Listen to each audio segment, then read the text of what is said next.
பைத்துல்லாவை கட்டுகிறார்கள். ரப்பனா தகப்பல் மின்னா.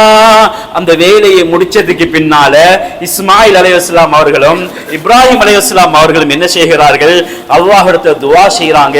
யா அல்லாஹ், எங்களை கபூல் செய்து கொள்வாயாக, எங்களை ஏற்றுக்கொள்வாயாக என்று சொல்லிட்டு அந்த அமலை செஞ்சிட்டு ரப்பிடத்துல கபூலியத்துடைய துஆவை கேட்கிறார்கள். கேட்டதுக்கு பின்னால ரெண்டு பேரும் இல்ல, தன்னுடைய குடும்பத்தையும் சேர்த்து கேட்கிறார்கள். ரப்பனா வஜ்அல்னா முஸ்லிமைனி லக். யா அல்லாஹ், எங்க ரெண்டு பேரையும் முஸ்லிம்களாக உனக்கு அடிபடிந்து நடக்கின்ற ஒரு அடியானாக எங்களை மாற்றி விடுவாயாக. தன்னுக்கும் கேட்டார்கள், தன்னுடைய மகனுக்கும் கேட்டார்கள், அதுக்கு பின்னால் கேட்கிறார்கள், தனது குடும்பத்துக்கு கேட்கிறார்கள். குடும்பத்தை மறக்கவில்லை சகோதரர்களே. ஒமின் துர்ரியத்தினா உம்மதன் லக. யா அல்லாஹ், என்னுடைய குடும்பத்தார்களையும் உனக்கு கட்டுப்படுகின்ற நல்லவர்களாக, உனது எமது இந்த உம்மத்திலே தலைவர்களாக ஆக்கிவிடியா அல்லாஹ், உனக்கு கட்டுப்படுகின்ற முஸ்லிம்களாக ஆக்கிவிடியா அல்லாஹ் என்று தன்னை மாத்திரம் சிந்திக்கவில்லை, தனது குடும்பத்தையும் இப்ராஹிம் அலைஹிஸ்ஸலாம் அவர்கள் சிந்தித்தார்கள், குடும்பத்தையும் சேர்த்து கொண்டார்கள். இன்றைக்கு நாங்க சகோதரர்களே, பெரியார்களே, எத்தனை பேர்கள் குடும்பத்துக்காக துஆ செய்கிறோம்.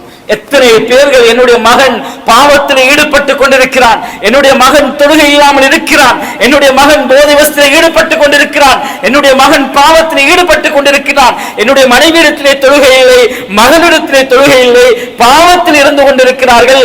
நாங்க எப்பயாவது அவர்கள் சொல்லியிருக்கிறோமா? அல்லது அவர்களுக்கு இந்த பாவத்தை விட்டு விடுங்கள், நீங்கள் அல்லாஹ்விடம் மீண்டு விடுங்கள், எனவே நீங்கள் அல்லாஹ்விடத்தில் அதிகமாக துஆ செய்யுங்க என்று எத்தனை முறை சொல்லியிருக்கிறோம். என் குறைந்தது தஹஜ்ஜுடைய நேரத்திலேயாவது ஒரு சொட்டு கண்ணீர் வடித்து ரப்பிடத்திலே சுஜூதிலே எங்களுடைய குடும்பத்துக்காக எத்தனை பேர்கள் கேட்டிருக்கிறோம் சகோதரர்களே. இந்த துஆ கேட்குமாறு குர்ஆன் எங்களுக்கு படித்து தருகிறது. இப்ராஹிம் அலைஹிஸ்ஸலாம் அவர்கள் குடும்பத்தை மறக்கவில்லை, குடும்பத்தோடு எப்படி நடந்தார்கள் என்பதை இப்ராஹிம் அலைஹிஸ்ஸலாம் அவருடைய சரித்திரம் எங்களுக்கு அழகாக தெளிவாக சொல்லி காட்டுகிறது. அல்லாஹ்வுடைய நல்லடியார்களே, கண்ணியத்துக்குரியவர்களே, எனவே இப்ராஹிம் அலைஹிஸ்ஸலாம் அவர்களுடைய சரித்திரத்தை இன்னும் பார்க்குகின்ற பொழுது இப்ராஹிம் அலைஹிஸ்ஸலாம் அவர்கள் சொன்னார்கள் ரப்பிடத்திலே, கால இன்னி ஜாயிலுக லின்னாசி இமாமா. யா அல்லாஹ், உனக்கு ஒரு இமாமாக நீ என்னை ஆக்கி விடுவாயாக. பாருங்க, அந்த கட்டத்தில் ஒரு கூட்டத்துக்கு தலைவராக இமாமாக என்னை அமைத்துவிடு என்று கேட்டுவிட்டு ஒமின் துர்ரியத்தி, அதோடு நிறுத்தவில்லை. யா அல்லாஹ், என்னுடைய குடும்பம், என்னுடைய பிச்சலம், என்னுடைய வாரிசு, என்னுடைய அனந்தரக்காரர்கள் அவர்களையும் யா அல்லாஹ் இமாமாக ஆக்கி விடுவாயாக. அந்த துஆவுடைய பரக்கத் ஸல்லல்லாஹு அலைஹி வஸல்லம் அவர்களே அல்லாஹ் இமாமாக முழு உம்மத்துக்கு இமாமாக அனுப்பிவிட்டான். சகோதரர்களே, குடும்பத்தை பற்றிய கவலை, குடும்பம் எப்படி வாழ வேண்டும் ஒன்று யோசியுங்கோ. நான் எப்படிப்பட்ட குடும்பத்திலே பிறந்தேன் என்பது பெரிதல்ல, எப்படிப்பட்ட குடும்பத்தை இந்த பூமிக்கு மேலால் மண்ணுக்கு மேலால் விட்டு கொண்டு போக போறேன் என்ற விடயத்தை நாங்கள் சிந்திக்க வேண்டும் சகோதரர்களே. இப்ராஹிம் அலைஹிஸ்ஸலாம் அவர்கள் எப்படிப்பட்ட குடும்பத்தில் நான் பிறந்தேன் என்பதை அவர்கள் சிந்திக்கவில்லை. நான் எப்படிப்பட்ட குடும்பத்தை இந்த பூமிக்கு மேலால் விட்டு விட்டு போக போகிறேன், அதற்காக முயற்சி செய்தார்கள். நானும் நீங்களும் சிந்திக்க வேண்டும். இவர்களை நல்லவர்களாக ஆக்கிவிட்டு இந்த உலகத்தை விட்டு பிரிந்தோம் என்றால் நிச்சயமாக அவர்கள் செய்கின்ற அமல்கள் எங்களை வந்து சேர்ந்து கொண்டே இருக்கும். இப்ராஹிம் அலைஹிஸ்ஸலாம் அவர்கள் அப்படிப்பட்ட ஒரு குடும்பத்தை தான் எதிர்பார்த்தார்கள்.